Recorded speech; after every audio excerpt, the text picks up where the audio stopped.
అంటే విషయం ఇది అయింది. తర్వాత ఈరోజు ఒకవైపు నుంచి తిరుమల తిరుపతి దేవస్థానానికి బ్రహ్మోత్సవాల టైంలో రాజకీయ నాయకులే కాదు, సుప్రీంకోర్టు జడ్జెస్, వివిధ విఐపీలు అందరూ వస్తారు. ఆ భద్రత కూడా మాదే బాధ్యత. ఆ భద్రత నేపథ్యంలో మేమందరం కూడా ఎట్టి పరిస్థితుల్లోని విఘాతాలు, శాంతి భద్రతలు విఘాతం కలిగించకూడదని చెప్పి నోటీసులు ఇస్తే దాన్ని ఈ రకంగా మాట్లాడి టాపిక్ని డైవర్ట్ చేయడానికి నోటీసుల వైపు తీసుకొచ్చాడు. ఇతగాడు మళ్ళీ మేమేదో డైవర్షన్ పాలిటిక్స్ చేస్తున్నామని మాట్లాడతాడు.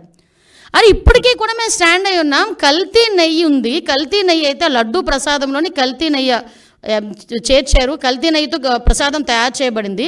దాని గురించని ముఖ్యమంత్రి హోదాలో ఉన్న చంద్రబాబు నాయుడు గారు కానీ, ఉప ముఖ్యమంత్రి హోదాలో ఉన్న పవన్ కళ్యాణ్ గారు కానీ, లోకేష్ బాబు గారు కానీ మేమందరం మాట్లాడుతున్న ఈ నేపథ్యంలో దాని గురించి మాట్లాడండి అంటే దాని గురించి మాట్లాడకుండా నేను మెట్లు ఎక్కుతాను, ఏంటది దర్శనానికి వెళ్తాను అని చెప్పి డైవర్ట్ చేయడానికి ప్రయత్నం చేసింది నువ్వు.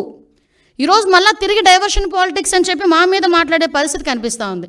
ఈ నేపథ్యంలో ఒక గోల్డెన్ వర్డ్ వచ్చింది నిజంగా, లడ్డు నాణ్యత అట, లడ్డు టేస్ట్ అట.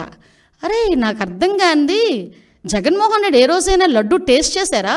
తిరుమల తిరుపతి దేవస్థానం ప్రసాదం లడ్డూని ఆశీర్వాదానికి అక్షతలు వేస్తేనే 10 సార్లు దూకున్నాడు, అక్షంతలన్నీ అయిపోయినంత వరకు. ప్రతి టీవీ వాళ్ళు కూడా చూపించారు.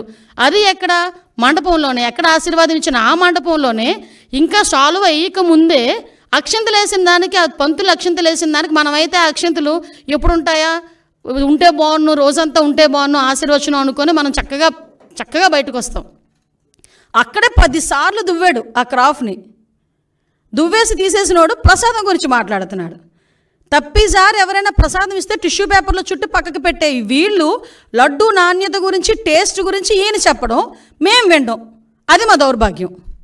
ఇటువంటి పరిస్థితుల్లోని మాట్లాడి ఈయన లడ్డు టేస్ట్ గురించి, అరే ఈ లడ్డు టేస్ట్ ఎక్కడ మనకి ప్రాబ్లం వచ్చింది అని చెప్పి ఆ రోజే జూన్ నెలలోని 12, 20, 25 తారీఖులు, జూన్ 4న వచ్చిన లారీల్లో 4 సంబంధించి నెయ్యి ట్యాంకర్లని ముందు యూజ్ చేశారు.